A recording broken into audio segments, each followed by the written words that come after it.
Bonjour et bienvenue à cette nouvelle webconférence dédiée à l'emploi et au nouveau code de recrutement en Charente-Maritime. Mais nous sommes d'ailleurs ici dans un des ateliers du centre de formation d'apprentis de l'Agor, un magnifique lieu pour parler d'emploi, pour parler plus précisément de la quête de sens au travail, un débat qui a été organisé par les équipes de Sud-Ouest. Alors, comment s'épanouir au travail, comment répondre aux aspirations que l'on a chacun et que l'on a envie de développer au sein de nos emplois. Pour en parler avec nous aujourd'hui, Orlane Tourneau, bonjour. Vous êtes animatrice de réseau à l'ADMR, c'est l'aide à domicile en milieu rural en Charente-Maritime. Et donc vous accompagnez les associations dans leur recrutement. On va le voir, vous avez de vraies difficultés à recruter. Pascal Renoux, bonjour. Vous êtes directrice adjointe de la MSA des Charentes et directrice déléguée du groupe MSA, la sécurité sociale agricole, qui finance notamment les aides à domicile. Et puis Vincent Perron, bonjour. Vous êtes directeur de la mission locale de Royan. Alors déjà, on va commencer par un... Eh bien voilà, je vous le disais, nous sommes donc au CFA et là, c'est l'heure de la fin du cours. Donc, on vit ça tous ensemble. On va commencer donc par un état des lieux. Tout d'abord, concernant l'aide à domicile. Depuis le début de la crise sanitaire, les besoins ont bondi de 20%. Pascal Renoux, je voulais vous demander quel était selon vous, là, on sait en ce moment la situation est extrêmement tendue. Quels sont les constats que vous faites à la MSA ? Alors à la MSA et au sein de notre groupe MSA, puisque nous avons un service d'aide à domicile dans notre groupe MSA des Charentes, effectivement, nous avons un constat de fortes difficultés de recrutement, des difficultés de recrutement qui existent déjà depuis plusieurs années et qui se sont encore accrues dans ce contexte de crise sanitaire. Voilà, aujourd'hui, sur notre service d'aide à domicile, ce sont 15 postes qui ne sont pas pourvus. Et ce que j'ai pu en entendre en échangeant avec le conseil départemental, c'est que sur l'année 2021, au plus fort des besoins, c'était 300 postes qui n'étaient pas pourvus en Charente-Maritime. Alors, Notamment, des postes qui ne sont pas pourvus, ça veut dire combien de gens qui sont en attente ? alors, c'est autant de plans d'aide qui ne peuvent pas être mis en œuvre, ou alors des plans d'aide qui doivent être adaptés, et notamment avec des horaires qui peuvent être un petit peu diminués, ou des actions d'aide à domicile qui ne peuvent pas être faites, ou qui sont privilégiées au niveau de l'assistance aux personnes qui réellement sont des besoins les plus forts. Donc voilà, l'obligation de pouvoir serrer les besoins dans ces moments de fortes difficultés de recrutement. C'est-à-dire que là, il faut hiérarchiser les besoins. C'est ça, c'est une vraiment hiérarchie des les besoins. urgences. Tout à fait, tout à fait.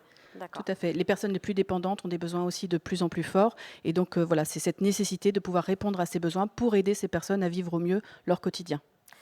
Alors, on parle d'aide à domicile, mais ça consiste en quoi ? Quel est ce métier ? Présentez-nous ces métiers d'aide à domicile. Les métiers sont divers et variés. Donc, nous avons de l'aide à la toilette, de l'aide au repas, de l'aide aux courses, de l'aide à la préparation au coucher, au lever. Voilà. Après, ce sont c'est un métier qui a du sens. De l'humanité. C'est le cœur de notre discussion aujourd'hui, justement. Il faut aimer l'humain. Donc, c'est le quotidien de nos salariés d'intervention. D'accord.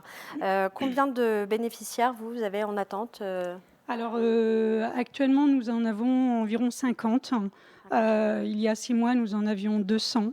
Donc, on s'améliore en fait. Oui, ça va de mieux en mieux. Ça va mieux parce qu'il y a moins besoin d'aide ou parce que vous arrivez à mieux recruter ? Parce que nous arrivons de plus en plus à recruter tout de même. Simplement, nous recherchons maintenant des personnes formées. Donc, à nous aussi de travailler sur la formation.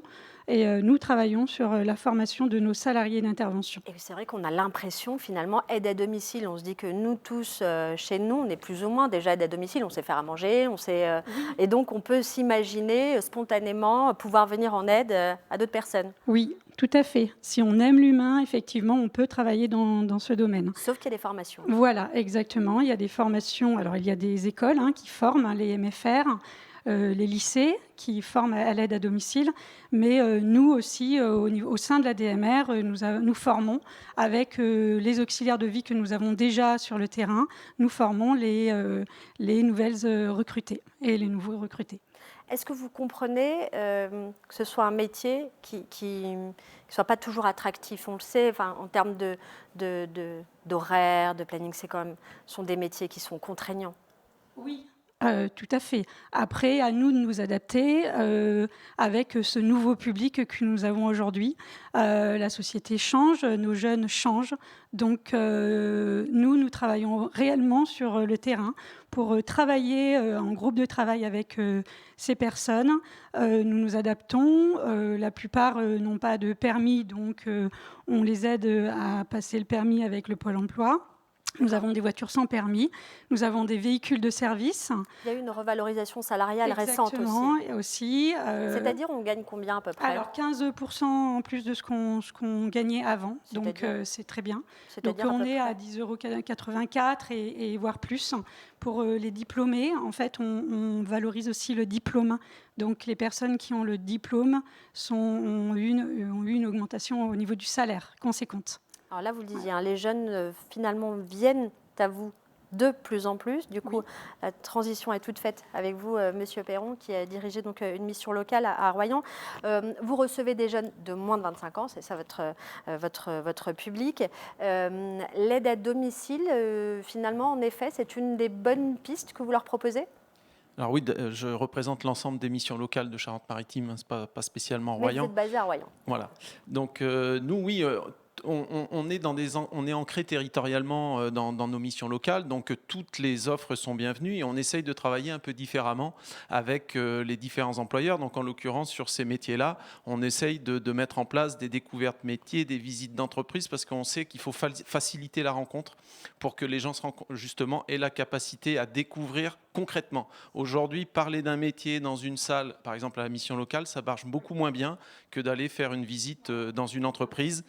On sait que la personne qui va accueillir va être importante. Les conditions, les personnes qui vont être présentes vont pouvoir déclencher parce qu'il y a un certain nombre de représentations qui peuvent être bloquantes. La découverte du métier avant le contrat, c'est très important. Donc, nous mettons en place des immersions, effectivement, avec les missions locales et les pôles emploi.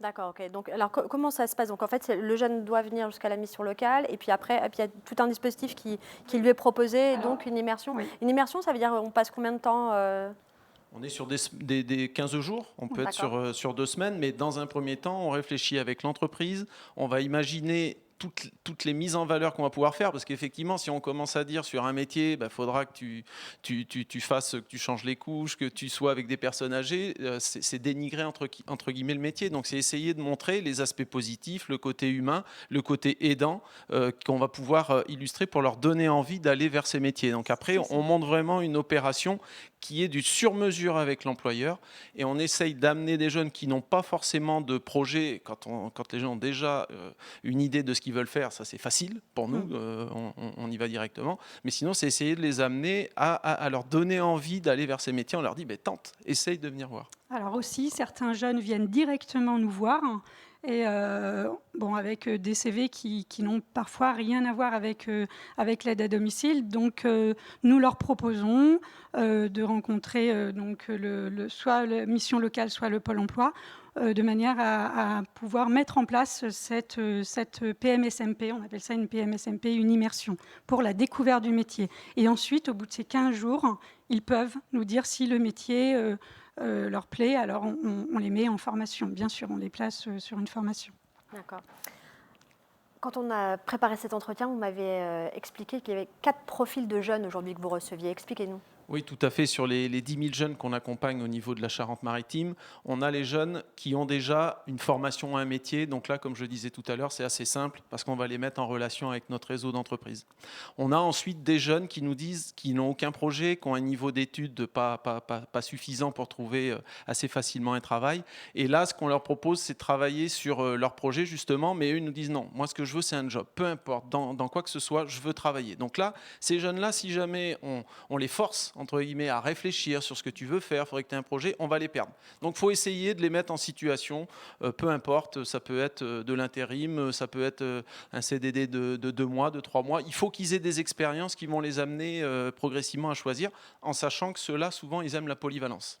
Ensuite, on a ceux qui n'ont pas du tout de projet, qui peuvent être en rupture familiale, éducative et affective. Donc où là, va falloir qu'on passe par des détours pédagogiques. Alors on peut passer par des émissions de radio, de la télé, de la vidéo, pour progressivement les amener à élaborer un projet. Et puis on a aujourd'hui des jeunes de plus en plus éloignés qui ont une reconnaissance handicapée ou qui ne veulent pas l'entendre, qui ont des problèmes psychologiques. On en a entendu parler notamment dans les médias. Et là, par contre, on fait un travail qui va être beaucoup plus sur les savoir-être, sur l'accès à la politesse, au respect des horaires. Donc là, c'est un travail qui est beaucoup plus éloigné, mais l'objectif est de mettre en place des étapes qui les conduiront vers l'emploi. Vous en avez de plus en plus de ces jeunes-là dont vous parliez à l'instant, ces victimes du Covid. On a plusieurs types de publics qui sont très très éloignés. Donc effectivement, ces jeunes qui rencontrent des difficultés d'isolement, qui sont en rupture scolaire, on en a eu de plus en plus dernièrement. Et puis après, il y a de nombreux jeunes qui ne veulent pas reconnaître, parce que pour eux, reconnaître un handicap, c'est difficile identitairement par rapport à l'image qu'ils ont d'eux-mêmes, l'image qu'ils renvoient. Mais effectivement, on en a de plus en plus et on travaille du coup avec les missions locales sur ce public-là pour essayer de les amener vers l'emploi. Alors, aujourd'hui, on le voit, on l'entend un petit peu partout en ce moment. Il y a comme un rapport de séduction ou de force, c'est selon, entre employeurs et employés qui s'inversent. Aujourd'hui, ce sont aux entreprises à plaire aux demandeurs d'emploi et aussi à plaire à leurs salariés pour qu'ils ne partent pas. Pascal Renoux, donc là, on vient de l'entendre, on a des jeunes qui sont prêts à partir travailler sur des postes d'aide à domicile. Qu'en est-il aussi, vous représentez bien sûr la profession agricole, qu'en est-il dans ce secteur-là? Comment ça se passe, le recrutement et ces nouvelles façons de recruter? Sur les métiers agricoles, vous voulez dire? Ouais. Sur les métiers agricoles, en fait, on a les mêmes constats de difficultés de recrutement que ce qu'on peut constater sur l'aide à domicile. C'est-à-dire qu'on a des postes aujourd'hui qui sont vacants et qui nous empêchent de répondre aux demandes, aux besoins de nos exploitants. Donc il est clair qu'aujourd'hui, le rapport au travail, il est différent de ce qu'il était il y a quelques années. Les jeunes ou moins jeunes sont aujourd'hui, vous le disiez, en quête de sens, en quête de reconnaissance aussi, reconnaissance salariale, mais pas uniquement salariale. C'est aussi une reconnaissance de leurs compétences. C'est une reconnaissance de leur investissement dans ces métiers-là. Et puis, c'est aussi reconnaître leurs besoins. C'est aussi les écouter, c'est aussi les entendre. Et donc, voilà, c'est aussi une volonté pour eux de s'investir encore plus dans l'entreprise, au-delà de l'ensemble des métiers plutôt techniques qu'on leur demande de réaliser. C'est aussi être force de proposition. C'est aussi, vous en parliez tout à l'heure, c'est aussi être bien accueilli. Les employeurs ont aussi un travail important à faire pour accueillir ces salariés. Or, ce n'était pas forcément le cas ces dernières années parce que tout était dans l'urgence et parce qu'on était aussi... on se reposait aussi peut-être sur des modèles un petit peu anciens où on accueillait des salariés, où on les mettait tout de suite dans l'emploi. Aujourd'hui, il faut les accueillir, il faut les accompagner dans l'emploi et il faut aussi après les accompagner dans leurs évolutions professionnelles. C'est-à-dire qu'on peut les accompagner dans de la validation des acquis de l'expérience, leur permettre sur l'aide à domicile par exemple d'évoluer vers des métiers peut-être d'aide-soignant, par la suite de leur montrer aussi toutes ces possibilités d'évolution qu'ils peuvent avoir pour leur donner envie de venir et leur montrer aussi que leur travail est tout à fait utile, que ce soit dans l'aide à domicile ou dans l'emploi agricole, parce qu'on l'a bien vu pendant cette crise sanitaire, ce sont vraiment des métiers essentiels, indispensables à la vie de la nation. Alors, comment faites-vous pour vous adresser justement à ces jeunes pour leur permettre de venir découvrir vos métiers ? Alors, il y a tout un travail de communication, de valorisation de ces métiers qui est très important. On en parlait aussi tout à l'heure. Donc, nous, on a monté une petite plateforme Interfacea pour les métiers de l'aide à domicile notamment. Et donc, on a réalisé des films. On a créé une page Facebook, par exemple, sur ces métiers-là. On a organisé en octobre dernier un salon virtuel des métiers de l'aide à domicile. L'idée étant, dans ce contexte de crise sanitaire que l'on connaissait, malgré tout, de continuer à communiquer sur ces métiers, sur les besoins aussi des employeurs pour ces métiers, en associant des employeurs, en associant des financeurs, en associant des organismes de formation, pour vraiment mettre autour d'une table virtuelle, certes, l'ensemble des personnes qui peuvent œuvrer dans ces métiers-là et justement répondre à toutes les questions, à toutes les interrogations des jeunes ou des demandeurs d'emploi pour pouvoir justement les aider à mieux appréhender ces métiers, à mieux les connaître, parce que ce soit sur l'aide à domicile ou sur l'emploi agricole, on reste parfois sur une image désuète, une image un petit peu ancienne de ces métiers. Or, ce sont des métiers qui ont évolué, quel que soit le domaine, avec des aides techniques qui se sont développées, avec aussi voilà, des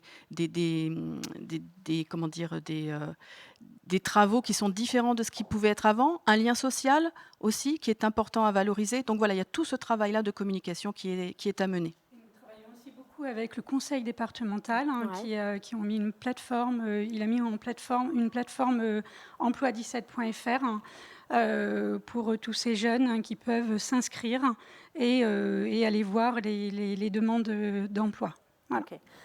Dans ce qu'on entend là en ce moment, on sent que finalement cette jeunesse dont on a pu dire tant de mal sur le fait qu'éventuellement elle rechignait à aller travailler, elle n'avait pas envie et que finalement cette quête de sens était un fourre-tout et une excuse pour ne pas se mettre en activité. Est-ce que vous, c'est quand même encore, vous avez encore des employeurs en face de vous qui pensent ça? Oui, mais on sait que c'est totalement faux puisque la valeur travail est toujours aussi importante pour les jeunes.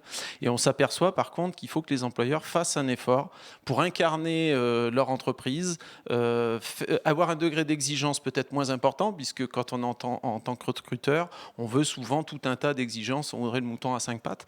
Donc il faut aussi qu'ils soient beaucoup plus souples et qu'ils soient dans la proposition.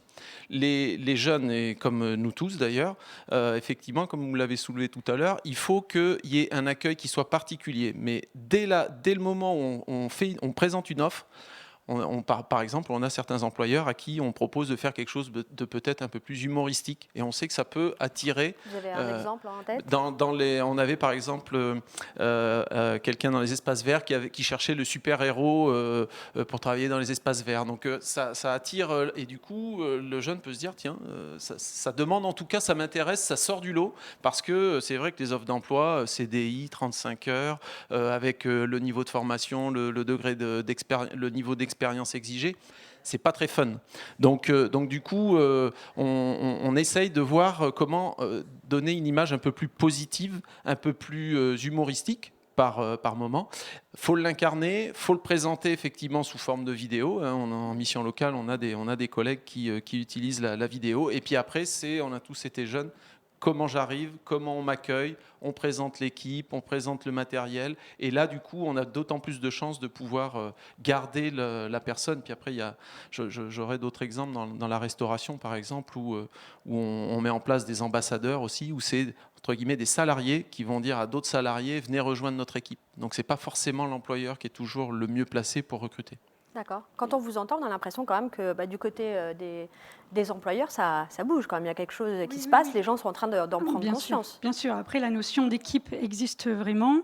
Et c'est vrai que les futurs salariés recherchent un travail d'équipe, tout simplement, et travailler avec d'autres. Aussi, en réaction à la création de son auto-entreprise, comme elle a été tant boostée et communiquée. Justement, il y a eu énormément de gens qui se sont mis à travailler seuls. Tout à fait. On s'est rendu compte que finalement, c'est pas simple de travailler seul. Oui. Après, dans l'aide à domicile, nous travaillons sur un nouveau système de management, le management horizontal. Ce qu'elles veulent, en fait, ce qu'ils veulent, les aides à domicile, c'est être acteurs de leur métier. Donc, de plus en plus, on les laisse libres, plus ou moins, sur leur planning. Et du coup, elles travaillent avec les autres aides à domicile, en équipe, et de manière à adapter leur planning en fonction de leur vie, déjà, de leur vie sociale, leur vie quotidienne. Et puis, elles font aussi en sorte de faire beaucoup moins de kilomètres que ce qu'un planificateur ferait. Donc voilà, il faut vraiment qu'ils soient acteurs aussi, et puis prendre leurs idées. On fait souvent des groupes de travail, et elles ont plein d'idées à nous donner, à nous apporter, et nous, on essaie de les mettre en place le plus possible. Et c'est ça, je pense qu'il faut partir de ces salariés. Sur l'importance de cet esprit d'équipe, Madame Arnaud? Oui, c'est vrai que voilà, c'est ce que je disais tout à l'heure, c'est aussi le souhait pour les salariés de vraiment être une composante importante de l'entreprise, d'être écoutés, d'être entendus dans leurs idées, dans leurs souhaits. Il y a une étude régionale qui a montré que 9 aides à domicile sur 10 sont aujourd'hui satisfaites de leur emploi. Et ça, c'est très important comme chiffre. Malgré les difficultés, vous avez parlé des déplacements, la rudesse du métier parfois, mais 9 sur 10 sont satisfaites. Voilà, les horaires, etc., toutes les contraintes que l'on peut connaître.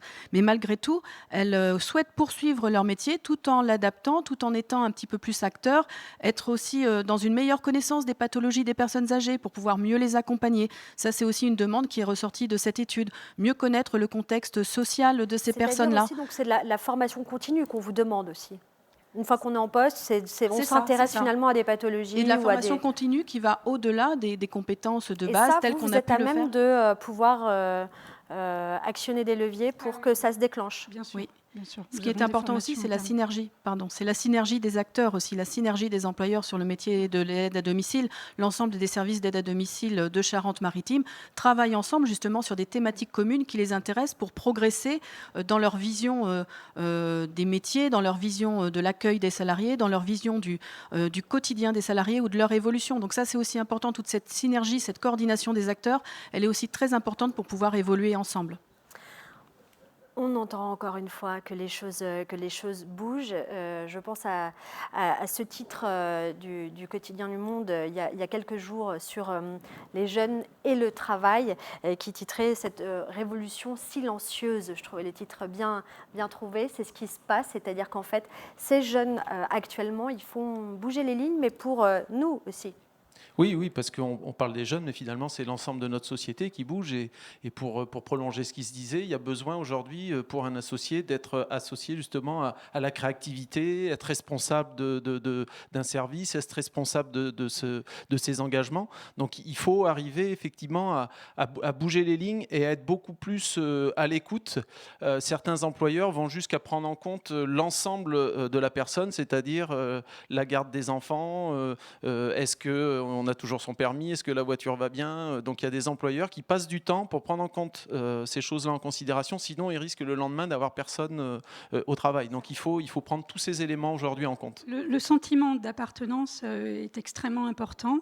Et c'est pour, on va les garder s'ils se sentent vraiment importants dans notre entreprise et qu'ils ont des décisions, des prises de décision et que nous acceptons de travailler avec eux. C'est se sentir utile Exactement. Au sein de l'entreprise et se puis sentir utile au sein de l'entreprise, très important. Oui. Et la possibilité d'évoluer aussi, donc de changer et de se reformer. Il y a plusieurs, donc on commençait à en parler tout à l'heure, plusieurs méthodes, plusieurs moyens pour donner du sens. Comment ça se passe pour vous? Il y a de la formation aussi que vous proposez pour les métiers d'aide à domicile, pour l'agriculture, les clés pour ouvrir les jeunes vers ces métiers-là, c'est la découverte, la formation. C'est ça, c'est l'accompagnement déjà à la réception d'un CV, c'est pouvoir aussi recevoir le jeune, pouvoir creuser un petit peu ses idées pour son emploi, pour sa vie professionnelle suivante, vérifier qu'il est bien en adéquation avec les contraintes du métier, ne rien cacher des contraintes du métier parce que ça c'est important. C'est l'immersion dans l'emploi, on en a parlé. C'est l'intégration, voilà. Des formations aussi, des formations qui existent, mais peut-être aussi organiser, créer des formations à la demande pour répondre aux exigences ou aux besoins d'aujourd'hui. Donc ça c'est aussi important de pouvoir évoluer sur des formations et notamment des formations courtes avant l'entrée en emploi pour pouvoir justement dédramatiser parfois un peu certains métiers et puis permettre d'y accéder beaucoup plus facilement, beaucoup plus rapidement. Donc nous, on travaille aussi sur des formations courtes avant la mise en emploi qui permettent aussi de mieux appréhender ces métiers-là. Et puis après, évidemment, comme on le disait, il y a l'accueil, il y a l'intégration qui sont aussi des points très très importants à maîtriser, à réussir pour leur permettre de rester. Et puis dans ces professions, il y a aussi la question de la reconnaissance. J'ai échangé tout à l'heure avec Madame Bernal, la directrice du CFA qui nous accueille ici aujourd'hui. C'est un bâtiment, quand on l'a visité, qui est extraordinaire, qui est neuf, qui est très beau. C'est le plus grand CFA de Nouvelle-Aquitaine. Ces apprentis, quand ils sont passés de l'ancien CFA à ce nouveau bâtiment, ils sont arrivés, ils ont dit « Waouh !» On a l'impression d'être à l'université. Et ils se sont sentis considérés. La reconnaissance de ces métiers, c'est important aussi. Oui, et là, du coup, on rejoint l'image que renvoie leur établissement vis-à-vis de l'extérieur. C'est pareil pour une entreprise. Les produits qu'on va vendre, les collègues qu'on va avoir, l'emplacement qu'on va avoir, comment on est présent sur les réseaux sociaux, comment on communique. Aujourd'hui, tout ça participe à définir un emploi et la volonté de perdurer dans cet emploi. Matériel aussi, les voitures, pour nos aides à domicile, elles ont des voitures de service. Aujourd'hui, nous travaillons sur des voitures de fonction Celles qui n'ont pas de permis, elles ont des voitures sans permis. Et puis, si on perd notre permis, on ne sait pas. Hein, nous avons toujours des voitures sans permis disponibles. Enfin, voilà, nos aides à domicile, le matériel aussi qui les entoure, c'est très important pour elles. C'est-à-dire qu'on fait confiance si C'est ça. on vous donne laisse un du véhicule, matériel. donc on leur fait confiance. Reconnaissance et la reconnaissance de la société sur ces métiers-là, sur les métiers de l'aide à domicile. Aujourd'hui, on voit, et la crise sanitaire l'a révélé, les personnes âgées et leurs familles souhaitent faire en sorte que nos anciens restent à domicile le plus longtemps et n'aillent en établissement que quand réellement c'est la dernière possibilité. Donc garantir, réussir ce maintien à domicile pour notre société, c'est aussi nous reconnaître l'importance de ces métiers-là et c'est aussi nous les valoriser au quotidien en tant que citoyens. Donc la reconnaissance, elle passe évidemment par les employeurs, par les personnes chez qui ces personnes vont travailler, mais aussi par la société dans son ensemble. Et ça, je pense que c'est aussi un point très important qui n'est peut-être pas encore assez valorisé, assez mis en avant, de mon point de vue. Ouais, et puis expliquer aussi, c'est vrai que pour les employeurs, c'est pas toujours simple, ils sont pas toujours accompagnés. On leur parle du fameux happiness management, donc être heureux au travail, c'est pas simple. Quand on n'est pas habitué, quand finalement on sort d'années avec un management tout à fait différent. Là, on a des mesures. Hein. C'est vrai qu'aujourd'hui, pour accéder à l'emploi, il y a tout un tas de mesures qui sont mises en place par l'État, par la région. Mais en plus, là, nous, par exemple, dans la restauration, on va pouvoir faire bénéficier aux employeurs d'échanges de bonnes pratiques qu'ils ont entre eux. Et en plus, il y a un intervenant qui pourra venir justement pour travailler sur ce management, sur tout ce qu'on a déjà évoqué autour de l'accueil, de l'intégration et comment au quotidien aussi on fait des débriefings, on s'intéresse à son salarié. Ça aussi, après, il faut entretenir, il faut essayer de fidéliser parce que ça, c'est aussi le nouveau problème. Il n'y a pas que le recrutement, il y a aussi, il faut rester sur un niveau de séduction réciproque, puisque jusque-là, il n'y a que c'était surtout les employés à être séduisants, mais aujourd'hui, c'est vraiment une réciprocité nécessaire. Oui, alors après, en fonction de chaque entreprise, hein, tout le monde met en place des choses pour fidéliser justement nos salariés. Donc, nous, on fait un concours éco-conduite, par exemple, hein, en ce moment. Donc, voilà, ça crée... donc, elles gèrent leur conduite et celles qui consomment le moins, eh bien, elles ont des cadeaux. On a fait le concours du pull moche. Voilà, on essaie vraiment de faire divers pas mal de choses, exactement. Il faut être créatif. On a une newsletter où elles écrivent en fait leurs témoignages. D'accord. Donc tout le département. Et du coup, ça fédère. Exactement, et du coup, ça on essaie de fédérer le plus possible. Envie de rester. Merci à tous les trois d'avoir participé à cet échange. Merci à la rédaction de Sud-Ouest pour avoir organisé ce débat. Et puis merci aux merveilleuses équipes techniques de TV7. À très vite sur le site de Sud-Ouest.